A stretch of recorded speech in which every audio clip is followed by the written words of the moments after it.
Hello, everyone. I'm very grateful to the Newfoundland and Labrador Public Libraries and Julia Mayo at the AC Hunter Library for inviting me to be here today. I'm going to talk to you about how to get your garden ready. It's springtime 2021 right now, and the sun is shining. I'm happy to say we've had some foggy days. I'm going to talk about a whole bunch of things that you can do and should do to get your garden ready. But before I do, I want to share with you the fundamental information, the basic facts that make it possible to have a really great garden here in the north, here in Newfoundland and Labrador. And it boils down to three words: sun, seed, and soil. And as gardeners, we're learning about this all the time. Sun does not just mean sunlight, planting in a nice sunny spot. It also means keeping your plants warm. And the ways that I've learned to do that involve using recycled materials to build raised beds, cloches, mini greenhouses, and that. So anything that you can do to shelter your plants from wind and cold can actually extend your growing season by up to 2 months. The second word is seed, and what that's about is picking the right varieties for our climate. Not every tomato will do well here. Not every broccoli variety will do well here. So you have to go to your seed sources like Gaze Seed and Vessey's and Annapolis Seed and High Mowing Seed and look for the best varieties for cold, northern, short season gardens. And the third one, and it's the foundation of it all, is soil. Enough with the NPK fertilizer in the bags. What you need to have a healthy garden and great food production are organic amendments. And what does that mean? That means manure, peat, compost, and maple leaves. So if you can find sources for those, and very often, like with the seaweed and the maple leaves, they're free. You go and get them. That will make a garden that's really a thriving garden. Okay, so getting your garden ready. So it's springtime. Holy moly, we've certainly been waiting long enough. One thing you need to do is repairs. You need to walk around your garden, look at the structures that are there, and do some repairs. If the beds are falling down, repair them. If your trellises need repair, repair those. Fences to keep out unwanted rabbits or cats or whatever, do your repairs. The second thing is garden cleanup, by which I mean that you go out to your beds or your plot and you pull up the old material that has been there over the winter and now is probably all shriveled up and gone brown and gray. And where does that go? It goes in the compost. If you're not composting your garden materials, you should be. With those greens and the browns that come out of your garden, there's not a big worry about rats or mice. We compost our garden waste in a bin made from recycled shipping pallets. We recycle our kitchen waste in a black plastic composter available from your local multiple materials stewardship board. Then the other thing that you can do at this time of year is turn your compost. It's kind of hard to get compost doing well in our climate because it's cold and it's wet. It really helps, by the way, to have some form of a roof over your compost. So you're going to take a garden fork and jab it in and turn your compost over because you want to aerate it. You want air spaces there because the breakdown of the materials in your compost depends on a complex web of life. And those organisms, those worms and arachnids and insects, and even the fungal threads that help break things down, well, they need oxygen. So turn your compost. The next thing I want to tell you to do, and it's taken me a while to come around to this, but it really makes a difference, is to make a garden plan. Particularly if you have raised beds, you want to be rotating what you grow from year to year to help maintain soil fertility. So here is my garden plot from last year. This is my 2020 plot. And you can see it's very crude, but it maps out what is going to be grown that year in each place. And if you do that, it's a chance to really reflect on what you're growing. Do you really eat a lot of lettuce? How much space do you need? Do you want peas this year? Do you want to try a new variety? By planning that out, you're way ahead of the game. And one of the tricks is to do that planning not for the entire year, but month by month. There's a fellow named Hugh Richards, H-U-W Richards, who's a Welsh organic gardener. We have videos on our website at foodproducersforum.com, stashed away in our old videos file that you can look at. And he's the master of month by month garden plan. So make a plan. You won't regret it. The next thing you want to do, I spoke about soil amendments, about organic additions to your garden beds. This is a great time of year to do that. And you don't need to dig them in. In fact, if you begin to shift toward no-dig agriculture in your garden, you'll find there's huge advantages to it.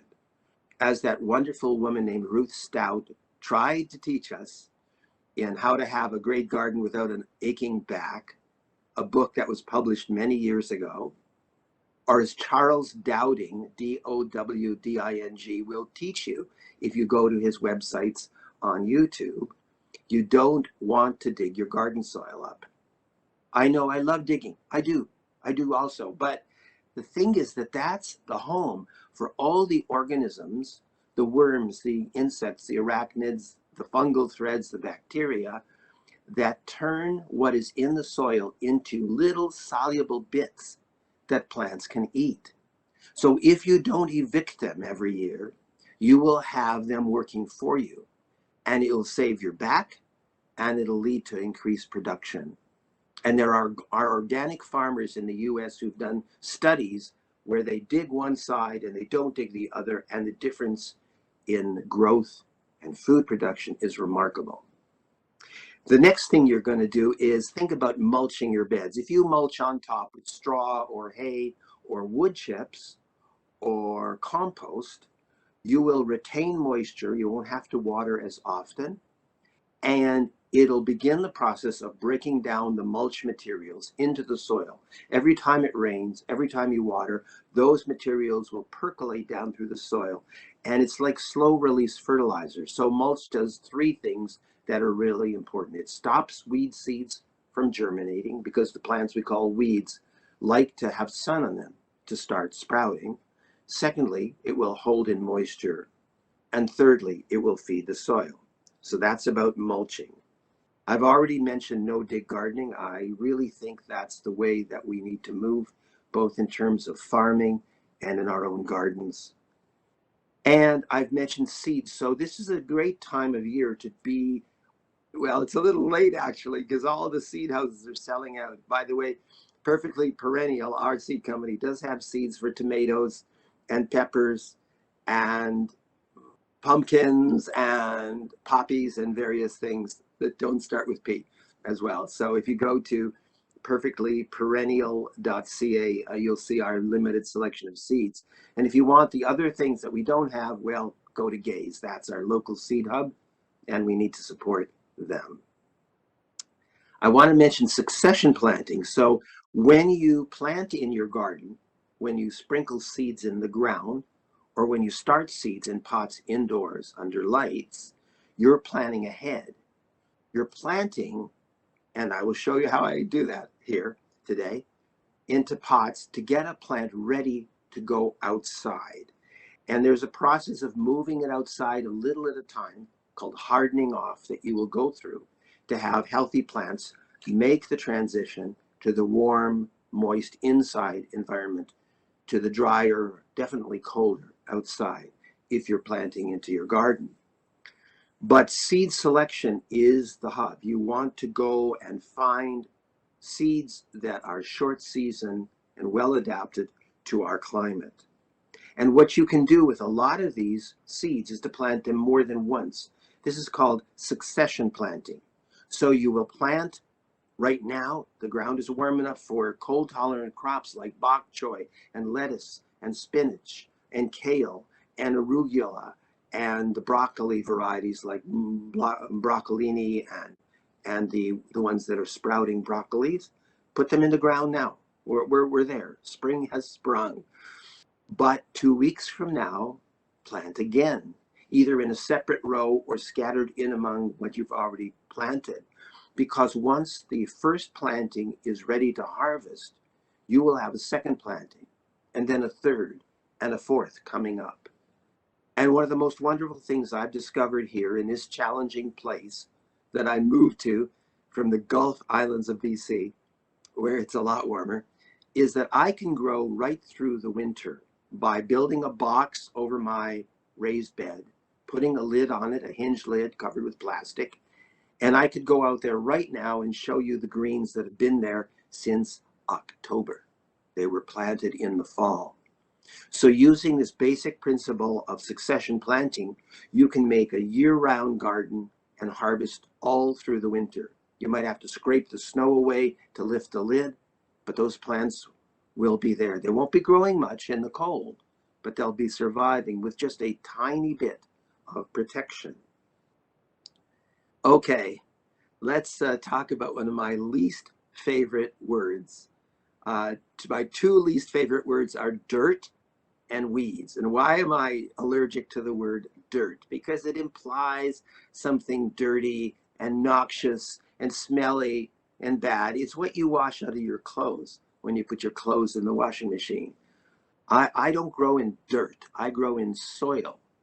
And the reason I use that word is because I want to remember that the soil is alive, that it has all those organisms that I've mentioned doing your work for you. So we need a major shift in attitude in our gardens from dirt to soil. Okay, what about weeds? Well, the problem is that we have this target painted on the back of these plants that sprout in our gardens that we didn't plant. And the problem with that is that they mean to be there. They need to be there. They have a job to do, and their job is to restore soil fertility by putting their roots, very often they have deep roots, deep into the soil, bringing up trace nutrients, dying and depositing those nutrients every winter on top of the soil.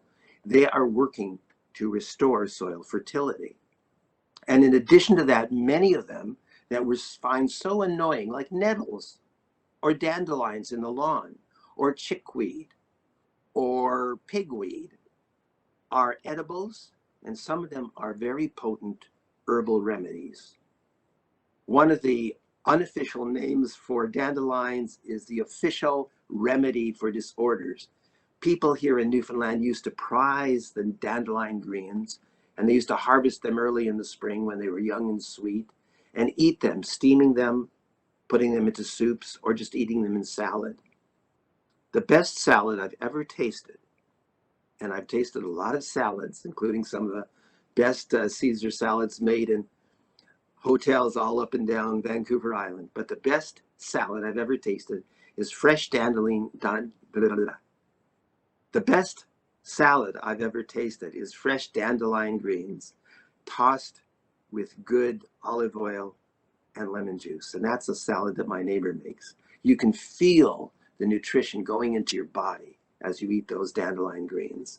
So I want you to stop calling these wild plants that come up in your garden weeds. I want you to think of them as wonderful wild plants which we can harvest and which have a job to do. Now, don't get me wrong. I do weed my garden. Do I weed my beds? Yes. Do I pull out the dandelions? Yes. Do I pull out the nettles? Yes, I do. But here's what I do with them after I've plucked them out of the soil. I put them in a 5-gallon bucket along with water, full of water, and I put them far away from my back door because those plant materials will rot. And when they rot, they will stink to high heaven. You don't want them right outside your back door, let me tell you. The wife will get very upset. You put them at the far edge of your garden and you let them rot, because once they're done, and you can keep adding weeds to that bucket and they will continue rotting, you will have a very potent organic fertilizer concentrate with which you can water and feed your plants at the same time.